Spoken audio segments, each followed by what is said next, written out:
Hello, friends. Welcome to our last episode of the Shira and Ms. Pearl show. Whoop, whoop. All right, let's get started by saying hi to the teachers on the screen. Say hi, Miss Shira. Hi, Miss Shira. Say, hello, Miss Pearl.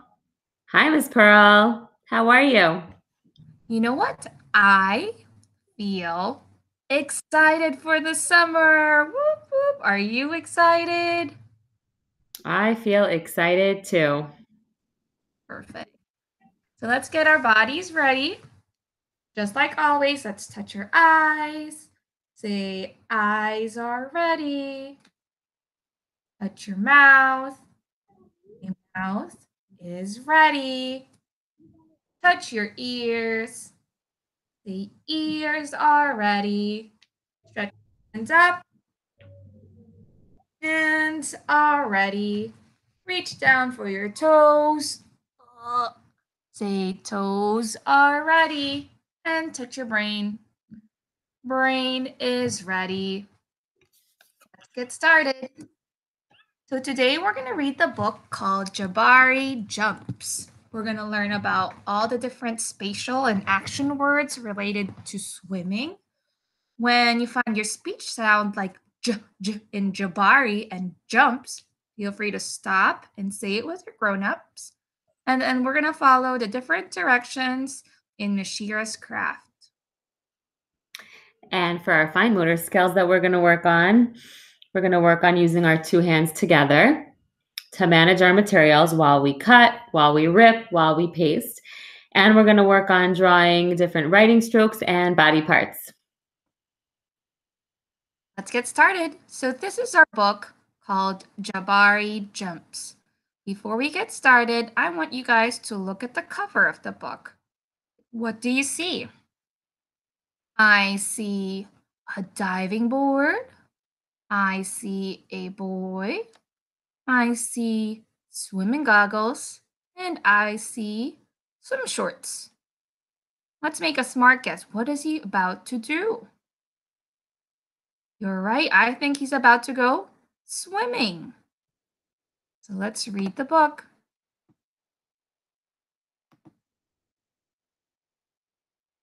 Let's touch. Jabari jumps. I'm jumping off the diving board today, Jabari told his dad. Really? Said his dad. I jump.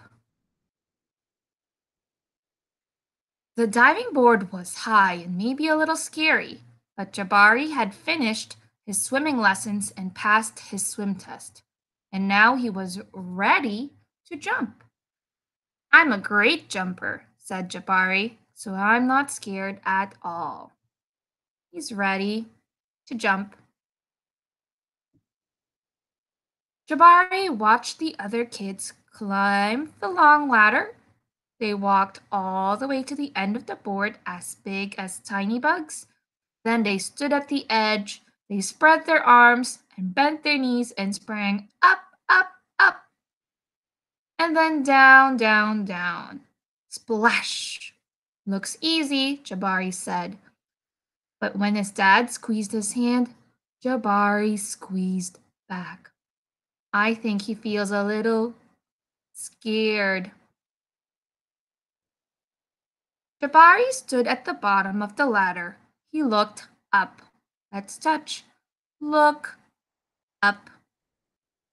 You can go before me if you want, he told the kid behind him. I need to think about what kind of special jump I'm going to do. Jabari thought and thought. Jabari started to climb up and up. This ladder is very tall, he thought.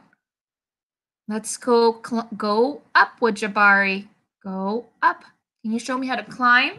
When we climb, we go up, up, up, up. Are you okay? Called his dad.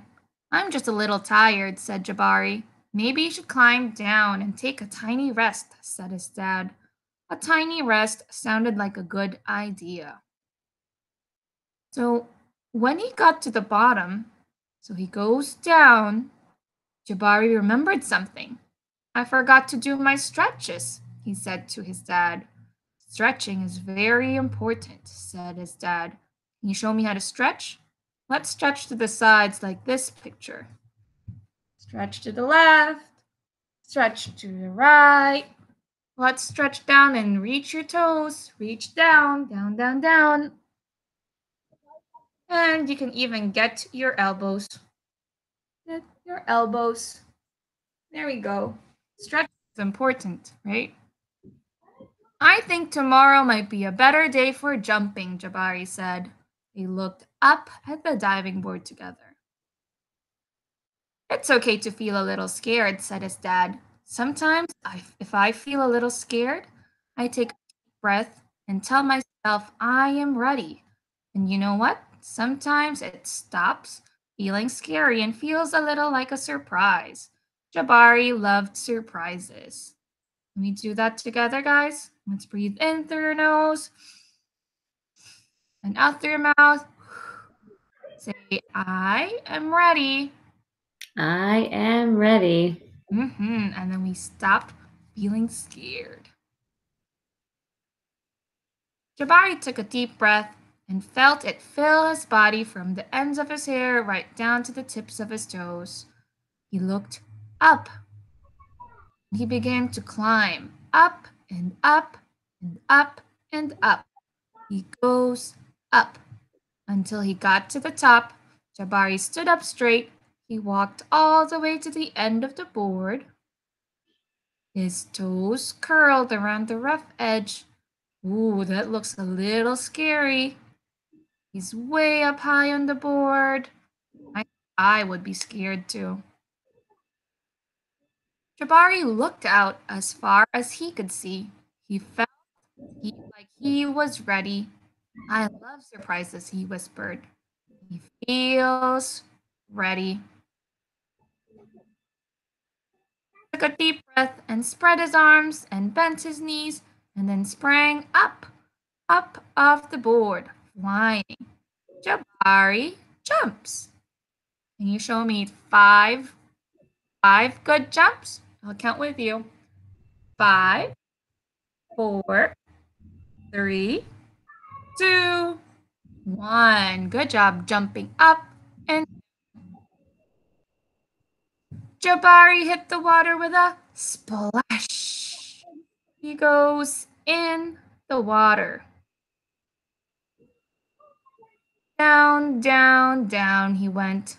He goes down and then back up. Whoosh. He goes up. Jabari, you did it, said his dad. I did it, said Jabari. I'm a great jumper. And you know what? What, said his dad. He said, I did it. Whoop, whoop. He looks so happy and proud. Surprise double backflip is next. He goes again. Yay! The end. All done book.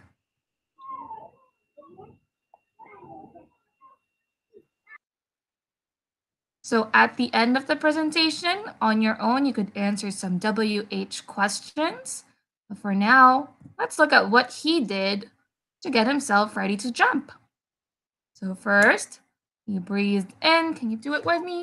In through your nose, smell the flower. Out through your mouth, blow the candle. Right? Say, I am ready. I want to hear it. I am ready. And then he goes up, right? Can you say it with me? Here. Say, go up. Go up. Go up, Jabari. Keep going. Go Say, go up. up. Here he I goes. see Jabari going up. Keep helping him, Miss Shira. Tell him to go up. Go up. Go up. Go up. Yay! He did it. All right, now he goes to the end of the board. We make him jump. Ready? You say it. Say j j j jump. Jump. Jabari, jump. Yay. Oh, down and up. There we go. Jabari jumped. Miss Pearl, that was such a great book. I really enjoyed that. Are you guys ready to make your own craft, your own picture of Jabari jumping? Or maybe you can even make a picture of you jumping into a swimming pool. Here's what you're going to need.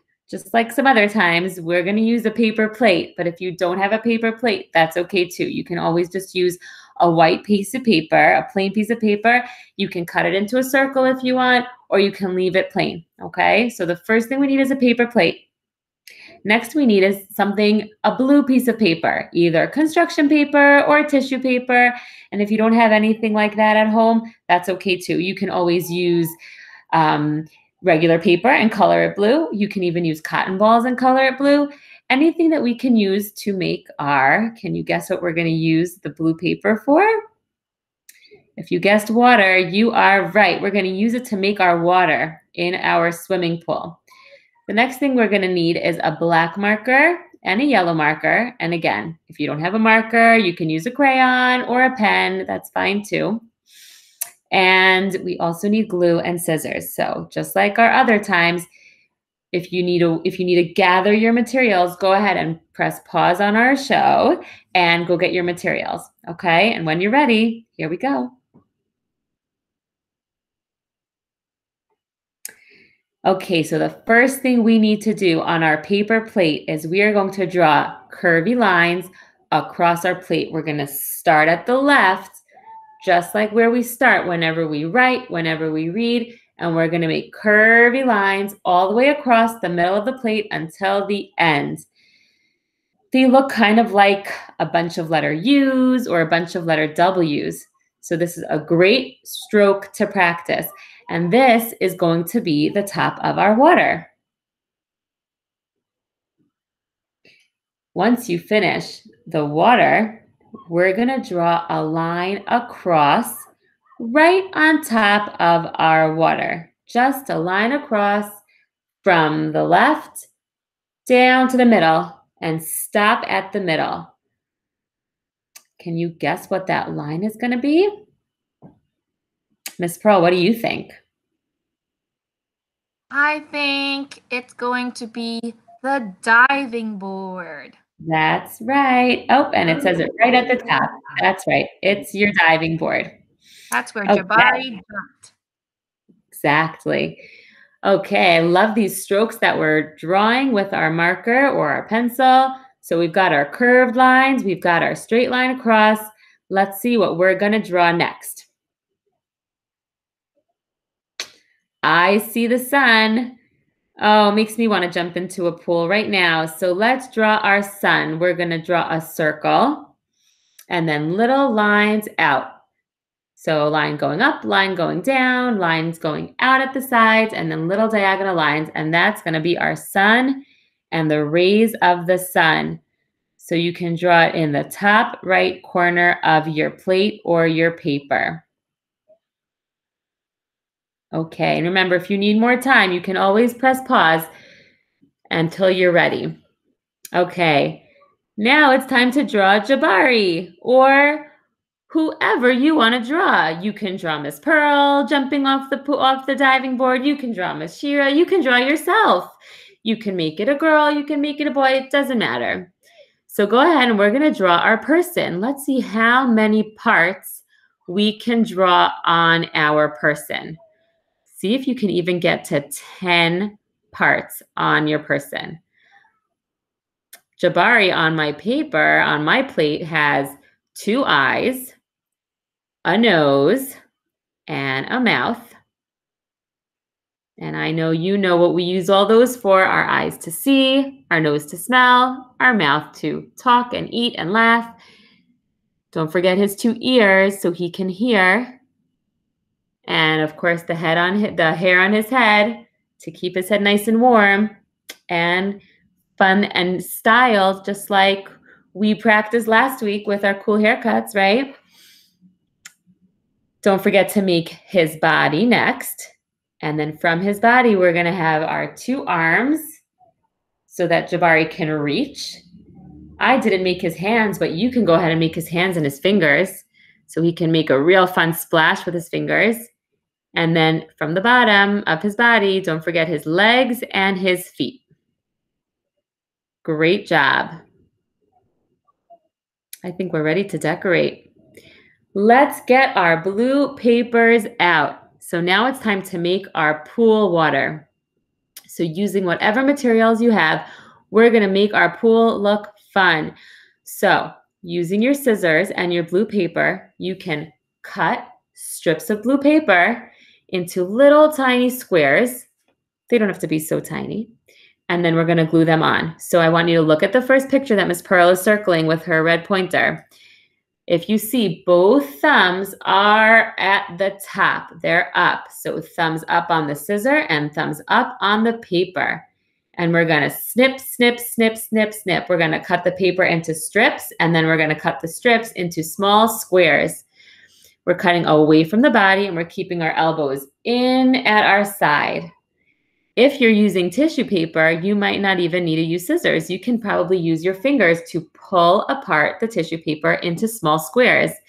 After you finish making your squares, you can crumple up the tissue paper, and then it's time to paste it onto your pool.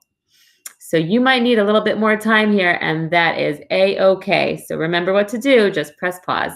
And when you're ready to start pasting and decorating, you can press play again. Here we go. All right, check out how my pool looks. So I couldn't decide, should I use paper, should I use tissue paper? So I decided to use both. So if you can see the top of the water, I used construction paper.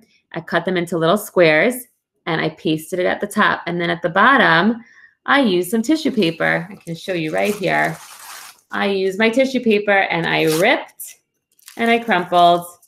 And then I pasted it on. I tried to fill up the whole pool with water. I bet you can find some empty spaces on my plate. I can probably do an even better job covering all the white spaces, and I bet you can too. So let's see how well you can use your 2 hands to cut, to rip, to crumple, and then to hold your glue, spread it onto your plate, and paste all the pieces down. Miss Pearl, do you see something else that I might have done on my plate? I didn't just decorate the water. What else did I do? Check out my... I think you put yellow on your sun. That's right, I did. I colored my sun yellow. I did not color in Jabari, but you sure can. You can color in your person. You can decorate the rest of your plate however you like. Okay, coloring is such a fun activity and it really works our fingers at the same time.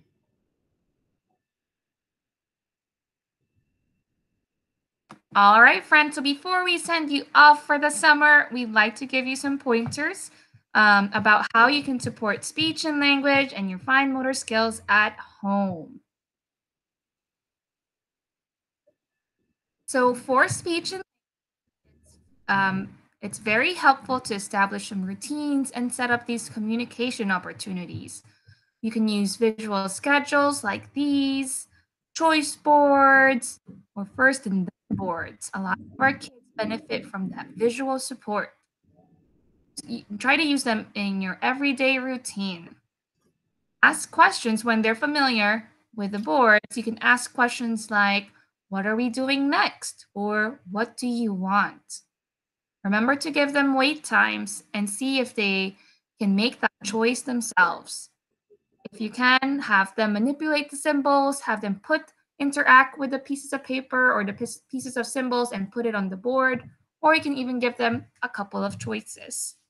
When possible, use the core board, as we always do in speech, and model the use of the core words.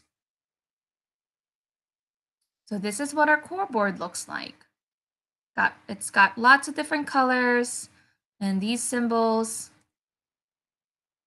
So what are core words, right? So core words are the most commonly used words in the English language.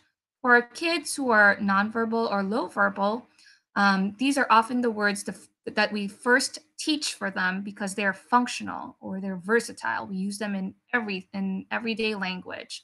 Or even for our verbal kids, we can use it to explain new words or harder words and expand their utterances. So the way that we would use it is first we always model, you point and say to the word, and remember to always use it in context, meaning make it meaningful.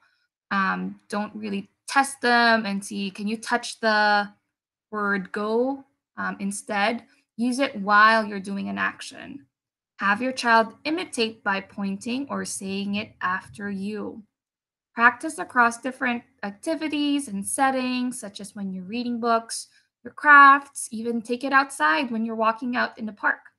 Make it accessible. Don't paste it on the table or don't tape it on the table. Instead, you can always have it ready on top of the tape on the counter, or even you can wear it around your neck. And encourage the child to seek it out when he needs to communicate. Encourage your whole family to use it so that they can get a model from the whole their environment. So let's practice a little bit. So when we're having our breakfast, here are some examples of what core would look like. Things like you can simplify it to just using one or two symbols, or you can even have them put them together in a longer sentence. So some examples would be get ready to eat. What do you want to eat? I want to eat. Are you all done eating? So all of these words like get, ready, eat, what, they are all on the board. And notice how long the sentences that how long the sentences that you can make using the board. Another thing you can do is to expand and extend their utterances. Expanding means you're restating what the child said without adding information, and extending means restating it and then adding new information. So, for example, your child says, milk, please. You can say, you want milk? Say, I want milk, please. So instead of two words, you can add two other words to make it four words, make it a longer sentence. You can even say, you want milk? Say, I want milk, please. It goes well with your cereal. You're adding more information at the end. Books are a great way to practice language and to learn language. When you're reading a new book, pre-teach the new words that are inside the book. Read the text. So follow the text that's inside the book so that they're exposed to higher level language, and then explain it to them at their language level. Ask questions while you're reading and after reading the story. If you're asking questions, you can have them point to the pictures on the book, or you can have them verbally label to answer. And it's okay to read the book a couple of times. When we're asking questions, here are some buzzwords that we use in speech. When I'm asking who, I'm thinking of a person. When I'm asking what, I'm thinking of a thing or an action. When I'm asking where, I'm thinking of a place. And when I'm asking when, I'm thinking of a time. Give them a couple of choices and use scripts and model responses. So, for example, what do you see outside when you're walking in the park, right? And you can say, I see, right? And then if you're practicing conversations, encourage your child to stay on topic. So, for example, you're asking, what do you want to do for the summer? And then your child says, I want Legos. Kind of redirect them to what the question is using your buzzwords or give them a couple of choices. Lastly, when we're practicing with our speech or our fluency, always slow down when you're talking. So you can ask your child to tap out the individual sounds in words if they're having a hard time sounding out the sounds. You can have them sound out syllables as well. So if it's a multisyllabic word, or if they're having a hard time keeping their sentence smooth, tap out the words in the sentence. Be a good model and try to slow down yourself. You can use the word turtle talk to remind them to talk slowly. Thanks, Miss Pearl. So many great ideas. Here are some fun motor ideas that you guys can use and try to incorporate over the summer while you're at home with your kids. So, with fine motor skills, it really boils down to play, play, play. So many of our skills are developed just naturally through playing. And I know that we've all spent so much time on our technology with all the distance learning and everything. So hopefully we can take a little bit of a break from all that technology and really just get ourselves moving and playing, playing, playing.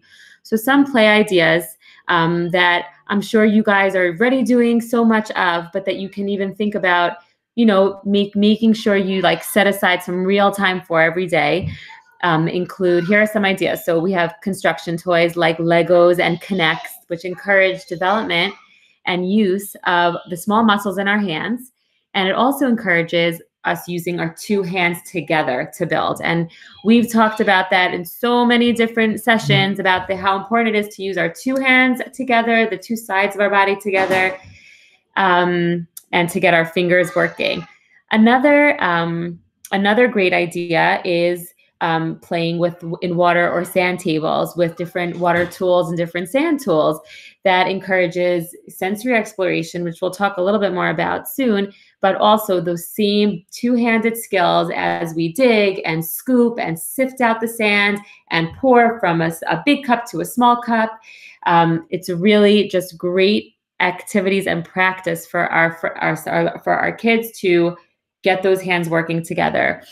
Another example of a game or toys are puzzles. We love puzzles. Puzzles of all shapes and sizes really encourages our eye-hand or visual motor coordination skills, using our eyes and our hands together to figure out what shapes fit where, what pieces connect together, what pictures, what details, what colors connect and go. Okay, a little bit more about sensory exploration. And I know you guys know all about our different senses and how much we can explore and engage in our environment through our senses. So just to run through them, our senses include our vision, our sight, sounds, our hearing, okay, touch, which we can touch on all different parts of our skin, proprioception, which is kind of knowing where your body is, okay, awareness of the position of your body, and smell and taste. So think about how we can provide more opportunities to explore, to have our children explore our environments using our senses. So when it comes to vision, to visual input, think about different color lights, different colorful books, different colorful toys. And then when it comes to sound, you can think about different music, and perhaps maybe even some, calming sounds like white noise, or, the different sounds that you can probably find on different apps. As far as touch goes, I want you to think about different textures that our kids can explore, especially in the outdoors. You can have them, explore with gardening and get their hands dirty in the dirt and the mud, water, rice, kinetic sand, shaving cream. All these things are different ideas also that we'll also touch a little bit on in terms of practicing letter shapes, letter formation, shape formation, drawing, writing, using these different textures. We're not going to get so into our body awareness and proprioception, but I want you to think also about weight-bearing activities. Now, weight-bearing activities, any kind of activity where you're putting pressure through your hands to get real good feedback into your body. Now, it's amazing for our hands. It helps develop our hands, the muscles inside our hands, and it also gives great feedback to the body. It can be used as calming activities. It can be used as alerting activities. So I want you to think about any sort of push, pull, or carrying kind of work. Sometimes we call it heavy work activities. So wheelbarrow walking, wall push-ups, carrying loaded backpacks. Those are really great activities that actually provide a lot of great sensory input into our bodies. And you can always go ahead and explore with different smells and tastes. Now is a great time. If you have any picky eaters, we can always just try to explore different tastes, different textures in our mouths, and different smells also. Okay, we touched on this already. I just wanted you to think about, in the summer, sorry, almost lost you guys. In the summer, it's even though, we're not doing schoolwork as much, but it's a great time to still keep working on all of our writing skills. And it doesn't have to mean sitting at a table with a paper and pencil.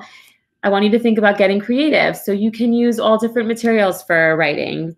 You don't have to pay attention to the pencils right now. You can think about using the finger paints. And just like we said, the shaving cream, you can even use pudding if you're courageous.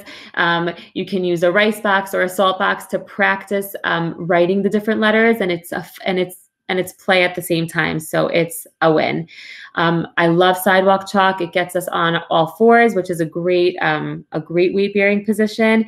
It also helps put our hand in the right position for writing. It pushes back the wrists for a wrist extension that gets you ready to write even better. So sidewalk chalk and making those big pictures on the ground is a great way to practice writing skills. And then also you can think about varying your writing surfaces. You can put a paper up on a wall and you can write on a vertical surface, which does the same little trick that writing on the floor does. It helps put the hand in the right position. Slanted surfaces like easels and chalkboards, we love them. And if your kids are doing more writing and they're good to sit down and do some writing, then get creative about how you can get them to practice their writing work. You can have them write a note to a family member or friend. They can write a thank you note to a teacher. They can write their summer to-do lists. They can help you write your shopping lists, and things like that.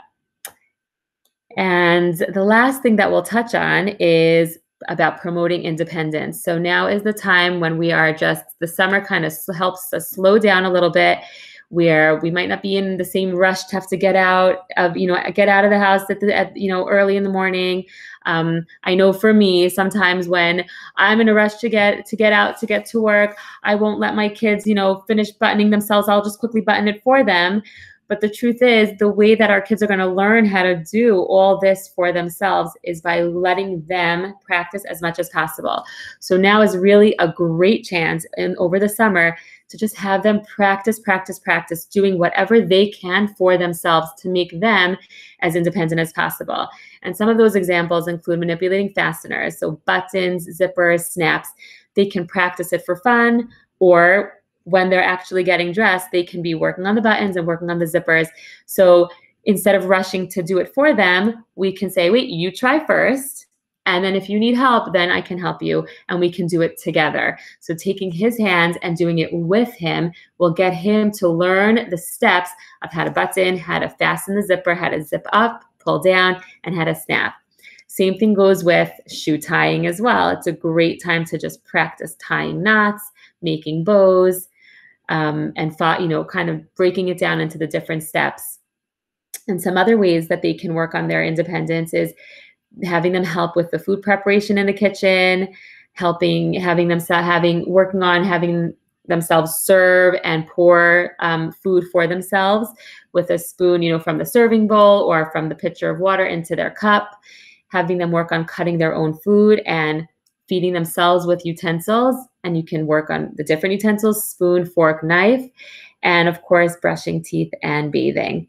So we hope you have a whole lot of different and new ideas that hopefully you'll be able to, look back on and take along with you as you move into the summer, as we all move into the summer. We've enjoyed, I'll just speak for myself, I've enjoyed getting to do all this fun OT and speech stuff together for all of you guys. And I'm so glad that you joined us. That's right. We miss you very much, and we hope that you guys stay safe over the summer, and we're hoping to see you soon. We can't wait. Bye to our teachers. Goodbyes and thank you. Say bye, Ms. Shira. And bye, Ms. Pearl. Thank you so much for doing this with me, Ms. Shira. Bye. Thank you, Ms. Pearl. Have a great summer, everybody. We'll miss you.